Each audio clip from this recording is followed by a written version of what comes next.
Assalamualaikum warahmatullahi wabarakatuh. Jumpa kembali bersama saya Joko di Wis Progo Channel.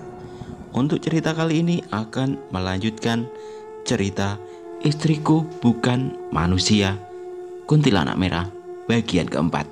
Sebelum ke cerita, jangan lupa subscribe channel ini dan nyalakan tanda notifikasi agar channel ini terus berkembang dan update cerita terbaru dari saya. Dan bagi teman-teman yang ingin membaca langsung ceritanya, linknya ada di kolom deskripsi. Langsung saja kita dengarkan ceritanya. Dia mencoba menatap ke arah jendela untuk melihat Lita. Namun Lita sudah tidak ada berserta dengan para kuntilanak tadi. Dia langsung bergegas keluar dari kamar agar segera pergi ke rumah Ani. Baru saja ia keluar dari pintu, ia langsung diserbu rasa kaget setengah mati ketika melihat Lita sedang berdiri di sudut ruangan sambil tertawa menatapnya dengan mulut yang masih ada bekas darah dari ari-ari jantung bayi tadi. Dedi pun berlari ketakutan keluar rumah dan masuk ke mobilnya, lalu melajukan kendaraan tersebut dengan kecepatan tinggi ke rumah Ani. Sesampainya di rumah Ani, dia langsung masuk dan mencari-cari keberadaan Ani. Sayang, Ani, kau di mana? Dia mencari seisi ruangan dan tidak menemukan siapapun. Dia lalu mendengar suara seseorang dari halaman belakang di rumah Ani. Ia berjalan perlahan menyusuri ruangan-ruangan dalam rumah tersebut, diterangi cahaya lampu yang suram menuju ke halaman belakang. Di situ dia melihat Ani sedang menghujamkan pisau pada sesuatu yang berusaha menggigitnya. Ia makin mendekat secara hati-hati dan ternyata Ani sedang menghujamkan pisau secara bertubi-tubi pada seekor kucing dan memakan kucing tersebut. Stop sayang. Dedi mencoba menahan dan menarik Ani agar segera berhenti. Ani yang seperti sedang kerasukan malah mencoba menyerang Dedi dengan pisau tajam yang digenggamnya. Sayang, stop sayang. Ani lalu mendorong Dedi hingga terpental. Ani yang aslinya sangat lemah kini mempunyai tenaga yang kuat, sekuat pria dewasa. Ani langsung melompat dan menindih tubuh Dedi dan berusaha menghunuskan pisau ke arah kepala Dedi. Dedi lalu mencoba meraba-raba sekelilingnya. Dia berhasil meraba sebuah balok kayu. Diraihnya balok tersebut dan dihantamkan ke kepala Ani dengan sekuat tenaga hingga pingsan. Sayang, aku minta maaf. Dedi mulai panik dan membopong tubuh Ani ke dalam mobil dengan segera melajukan kendaraan menuju ke rumah sakit terdekat. Sesampainya di rumah sakit, dia langsung membawa tubuh Ani dan dibantu beberapa perawat ke ruang UGD agar segera mendapat perawatan. Dia lalu mengambil handphone dan melakukan panggilan. Halo, Revan, posisi kamu di mana sekarang? Aku lagi di jalan, mau cari makan bro. Kenapa? Kamu bisa datang sekarang ke rumah sakit, soalnya Ani sedang masuk UGD. Oke bro, aku segera merapat sekarang. Beberapa saat kemudian Revan sudah kembali di rumah sakit dan langsung menuju ke ruangan UGD dan mencari keberadaan Dedi. Ani kenapa bro? Dedi pun membawa Revan keluar ruangan dan menceritakan semua kronologi peristiwa yang dialaminya beberapa jam lalu kepada Revan. Jadi begitu bro, aku makin bingung dan panik. Aku tadi coba telepon ke nomor Itis tapi tidak aktif. Mungkin ia sedang tidak mau diganggu saat berada di Rote. Mengapa tidak kau hubungi saja Pak Gusti? Dia pasti tahu cara menyelesaikan masalah ini, karena dia yang menikahkan kamu dengan kuntilanak merah. Sudah juga bro, tapi sama, tidak aktif. Tapi mungkin aku kembali ke Armasi lagi, meninggalkan Ani sendiri. Betul bro, bagaimana kalau kita panggil pendeta, pastor, atau tim doa, atau siapapun yang dapat membantu kamu dalam masalah ini? Bisa bro, tapi kalau aku ketahuan menikah sama kuntilanak bagaimana? Bisa mati aku kalau diketahui banyak orang. Apalagi kalau Ani tahu akan hal itu. Jalan satu-satunya ya cuma lewat Pak Gusti. Iya bro, sebentar aku akan coba hubungi beliau lagi. Aku mau mengecek kondisi Ani dulu. Aku ikut. Hampir 1 jam Ani mendapat perawatan di rumah sakit dan akhirnya diperbolehkan untuk pulang ke rumah oleh dokter. Dedi dengan sigap memapah Ani ke dalam mobil serta mengatur posisi Ani agar dia merasa nyaman. Bro, menurut aku sebaiknya malam ini Ani jangan pulang ke rumahnya dulu, sahut Revan menambahkan. Betul apa kata kamu, tapi malam ini dia nginap di mana? Bagaimana kalau di tempat pacarku? Tapi apa dia tidak keberatan? Aman bro, masalah itu tidak usah dipikirkan, biar aku yang urus. Oke, terima kasih, kita jalan sekarang. Jarak yang tidak jauh ke tempat pacar Revan, maka dalam 15 menit mereka sudah tiba di situ. Kalian tunggu di sini, biar aku bangunkan pacarku dan bicara sama dia dulu. Beberapa menit beradu dalam waktu membangunkan pacarnya, akhirnya pintu pun terbuka. Nampak Revan seperti sedang menjelaskan sesuatu kepada pacarnya. Nasib baik berpihak pada mereka. Pacar Revan mengizinkan Ani untuk menginap sementara di tempatnya. Terima kasih bro, sudah membantu kami malam ini. Santai aja, kita sahabat. Susah senang wajib kita sama-sama. Terima kasih. Apa aku bisa minta tolong lagi? Apa bro? Apa boleh aku menginap di rumah ini malam ini? Soalnya aku masih takut. Ya bolehlah bro, mau tinggal berbulan-bulan pun boleh, asal jangan bawa kuntilanak ke rumahku. Terima kasih ya bro. Ayo kita cari makan dulu, aku sudah sangat kelaparan. Ayo, aku juga sama. Tapi pakai mobilmu saja, motor aku tinggalkan di sini. Mereka pun berdua menyusuri area TDM untuk mencari makan. Stop di sini. Kita makan di sini saja. Pelayannya cantik, bisik Revan. Revan pun langsung memesan makanan kepada pelayan tersebut. Kakak, nasi kuning 1, lauknya pakai ikan sambal balado, kikil dan mie goreng. Jangan pakai kerupuk. Kalau pesan, kau pesan apa Didi? Sama, tapi aku pakai kerupuk. Sambalnya banyak, tambah Dedi seolah tak mau kalah. Wis, pesananku datang. Aku makan dulu ya bro. Belum makan dari pagi. Silahkan, ini pesananku juga sudah datang. Mari makan. Mereka berdua terlihat menikmati makanan yang disajikan dengan begitu lahap. Aku jadi teringat masakan Lita di rumah yang begitu lezat, sahut Dedi setengah berbisik pada Revan. Itu apa bro? Revan memuntahkan makanan di mulutnya sambil menunjuk-nunjuk ke arah mulut Dedi. Kau kenapa? Itu belatung hidup dan rambut yang kau makan. Mana? Tidak ada. Hah? Dedi lantas membuang penuh piring belatung dan rambut hingga tercecer di tanah. Woi, makan apa yang kau berikan padaku? Sahut Dedi memarahi pelayan tersebut. Namun ketika pelayan tersebut memalingkan wajahnya, Dedi tersentak kaget saat menatapnya. Lita. Nampak sosok pelayan tersebut yang menyerupai Lita tertawa terkekeh menatap Dedi. Dedi yang kaget lalu menarik tangan Revan dan berlari ke arah mobil, lalu menyalakan mobilnya dan langsung tancap gas dengan cepat.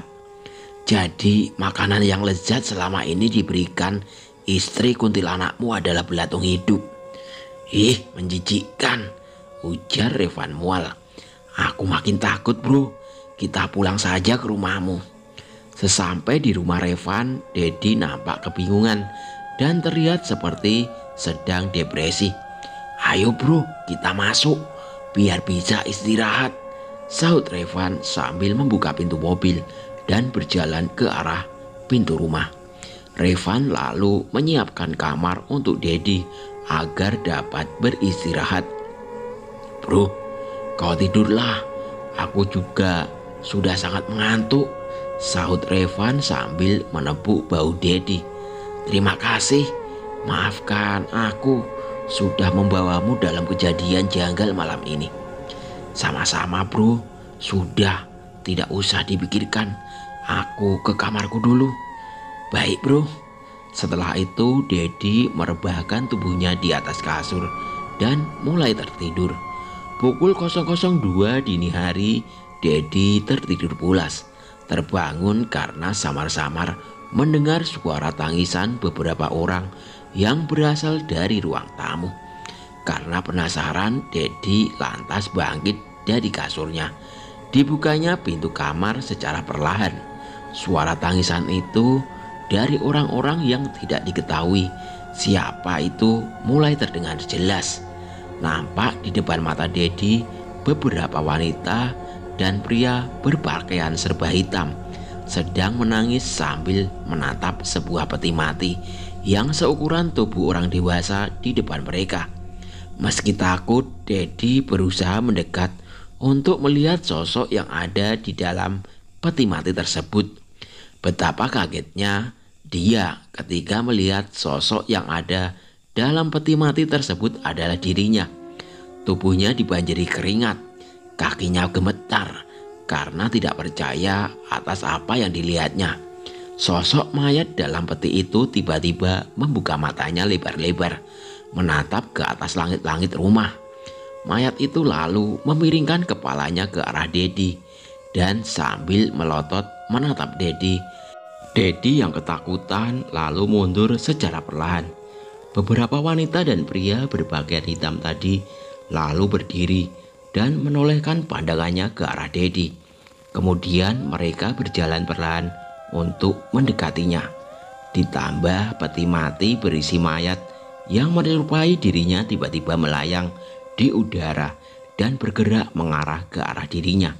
Kali ini Dedi mengambil langkah 1000, berlari ke arah kamar Revan sambil berteriak mengedor-ngedor pintu kamar.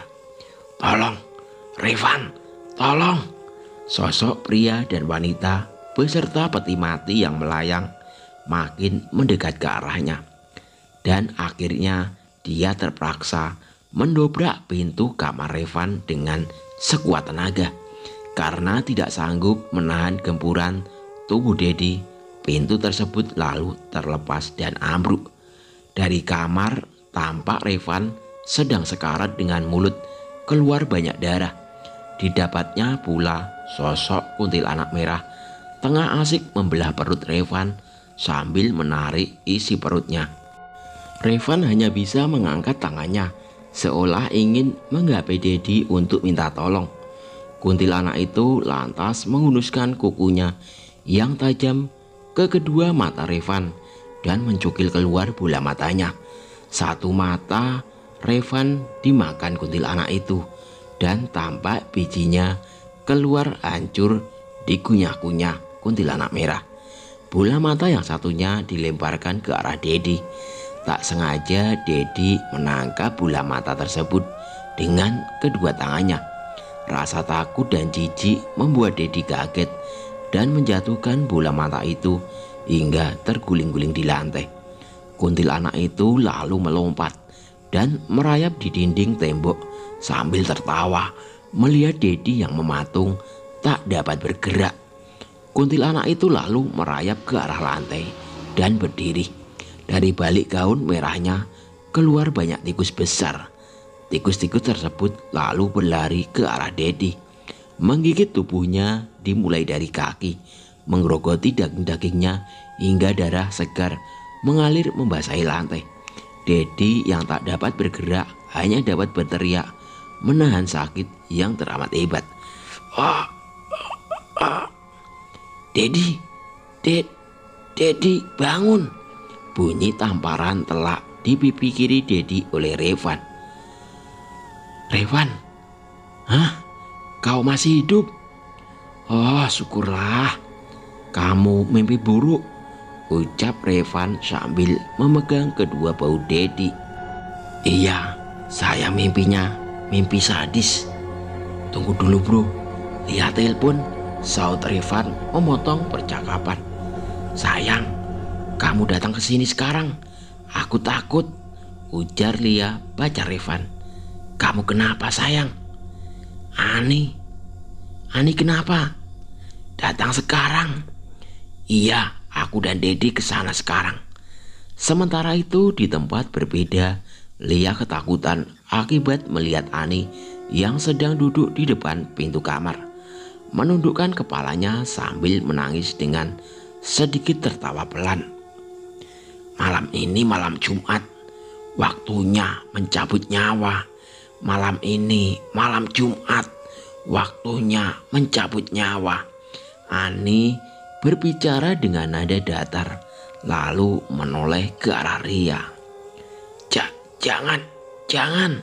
Lia hanya bisa duduk merengkuh di pojok kamar dengan kedua tangan menutupi wajahnya sambil menangis ketakutan. Tiba-tiba Ani perlahan berdiri dan mulai berjalan mendekati Lia. "Bapa kami yang ada di surga dimuliakan." Dalam ketakutan, Lia mulai berdoa. "Jadi kehendakmu di atas bumi seperti di dalam surga." Ani makin mendekat, lalu mengarahkan tangannya ke leher Lia dan mulai mencekiknya dengan sekuat tenaga. Cekikan Ani makin kuat sambil tangannya diangkat sehingga tubuh Lia juga terangkat dan menyebabkan Lia makin susah bernapas. "Berilah kami rezeki pada hari ini dan ampunilah kesalahan kami seperti kami." Ani langsung melempar tubuh Lia ke arah tembok karena merasakan sakit pada tubuhnya. Ani makin marah dan berusaha mendekat ke arah Lia yang kesakitan. Lia pun dengan segera bangkit dan dengan lantang melanjutkan doanya. "Mengampuni yang salah kepada kami dan janganlah masukkan kami ke dalam percobaan, tetapi bebaskan kami dari yang jahat. Amin." Ani pun tiba-tiba melayang di udara dan langsung terhembas ke lantai kamar dengan keras sehingga tidak sadarkan diri. Lia lalu mendekati Ani dan berusaha menyadarkan dirinya. Di waktu yang bersamaan, Revan dan Dedi pun tiba ke tempat Lia. Mereka lalu membantu mengangkat tubuh Ani dan merebahkannya ke atas ranjang. Malam ini mereka bertiga memutuskan untuk tidak tidur agar dapat menjaga Ani. Di luar terdengar suara beberapa anjing menyala beriringan, membuat suasana malam ini makin mencekam, menyebabkan bulu kuduk berdiri hebat. Tiba-tiba terdengar suara tembok yang digaruk-garuk oleh sesuatu di luar kamar. Mereka terheran-heran sebab suara tembok digaruk itu dari bagian atas dan notabene begitu tinggi. Ditambah pula tiba-tiba terdengar suara atap seng berbunyi seperti dipijak oleh seseorang. Kemudian terdengar jelas suara butiran-butiran pasir yang jatuh dari atap seng, seolah dilepaskan oleh seseorang. Lia pun lalu mengajak Revan dan Dedi berdoa agar mendapat lindungan dari Yang Kuasa. Selesai berdoa, suara tembok yang digaruk-garuk dan bunyi pasir yang jatuh dari atap pun tak terdengar lagi. Apalagi pagi juga hampir tiba, sehingga mereka memutuskan untuk tidur di situ. Pagi pun tiba. Ani yang bangun lebih awal merasakan sakit yang teramat sangat, disertai beberapa lebam dan memar di beberapa tubuhnya. Sakit sekali. Dia kaget melihat Dedi dan Revan sudah ada di dalam kamar. Lalu beranjak dari ranjang dan berusaha membangunkan Dedi. Revan dan Lia yang juga mendengar suara Ani pun ikut terbangun. Mereka lalu menceritakan kejadian semalam dengan jelas kepada Ani. Ani hanya bisa menangis ketakutan. Ia lalu berterima kasih kepada Revan dan Lia serta kekasihnya Dedi yang telah menjaganya. Tak pula ia meminta maaf telah melibatkan Revan dan terlebih lagi kepada Lia yang juga mengalami memar di beberapa bagian tubuhnya. Sementara itu, kapal feri yang ditumpangi Itis dari Rote mulai bersandar di Pelabuhan Bolok. Akhirnya ku hirup juga udara Kupang. Bagaimana keadaan Dedi ya? Aku langsung ke rumahnya saja. Itis pun langsung bergegas ke rumah Dedi. Dalam perjalanan ia mencoba menghubungi Dedi, namun tidak dapat dihubungi. Tumben handphone Dedi tidak aktif. Apa mungkin masih tidur? 30 menit perjalanan dan akhirnya Itis tiba di rumah Dedi. Dia mencoba mengetuk-ngetuk pintu, tapi tidak ada jawaban dari dalam. Dedi, Dedi. Mungkin tidak ada. Aku pergi saja. Saat ingin meninggalkan rumah Dedi, tiba-tiba pintu rumah terbuka. Tampak seorang wanita cantik bergaun merah berdiri di depan pintu. Apakah ini Lita, istri kuntilanaknya Dedi? Cantik sekali, batin Itis sambil mengarahkan pandangan ke arah Lita. Maaf, apakah Dedi ada? Tidak ada. Oh, kenalkan, saya Itis, temannya Dedi. Kamu pasti Lita. Boleh saya menunggu Dedi di dalam? Baiklah, ayo masuk. Terima kasih. Duduklah. Dari mana kau tahu namaku? Dedi sering menceritakan soal kamu pada diriku. Menceritakan? Iya, dia sering menceritakan soal kamu. Menceritakan aku yang bagaimana? Dia menceritakan soal pernikahan kalian dan sebagainya. Jadi kau tahu siapa aku? Tentu saja. Tunggu sebentar. Aku akan buatkan minum untukmu. Lita lalu meninggalkan Itis sendiri di ruang tamu. Dan beberapa saat kemudian ia kembali dengan secangkir teh panas. Silakan minum, ucap Lita. Terima kasih, maaf sudah merepotkan, sahut Itis sambil memindahkan posisi duduknya tepat di samping Lita. Setelah meminum teh panas tadi, Itis lantas menatap wajah Lita dalam-dalam dan perlahan mendekatkan wajahnya ke Lita sehingga bibirnya menyentuh bibir Lita. Lita hanya diam saja sambil menatap apa yang dilakukan Itis. Merasa Lita hanya diam dan seolah membiarkan ketika dikecup, maka Itis pun makin berani melancarkan ciuman ke bibir Lita. Lita pun mendorong Itis sehingga dia terjatuh di atas lantai. Lita lalu naik dan duduk di atas tubuh Itis. Melihat apa yang di depannya membuat Itis semakin menggila. Lita lalu menanggalkan gaun merahnya dan betapa kagetnya Itis ketika melihat banyak belatung dan cacing di bagian dada hingga perut Lita. Nampak belatung-belatung itu keluar masuk dari lubang di dada dan perut Lita. Mengapa kaget? Bukankah ini yang kau mau?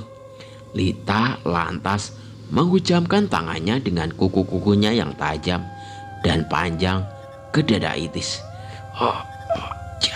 Jangan, teriak Itis menahan sakit.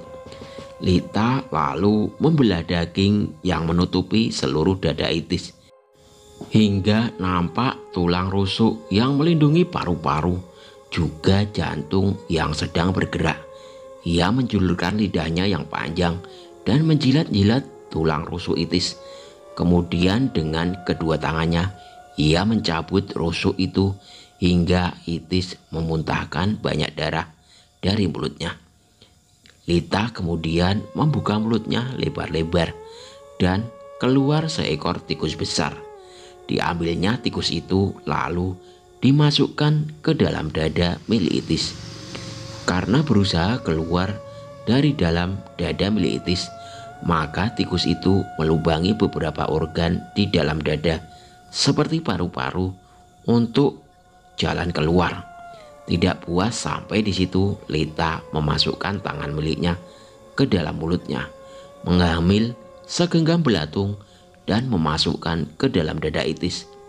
Lalu Lita mengarahkan tangannya ke arah jantung Itis, dengan kejam mencabutnya hingga akhirnya Itis meregang nyawa dengan sangat mengenaskan.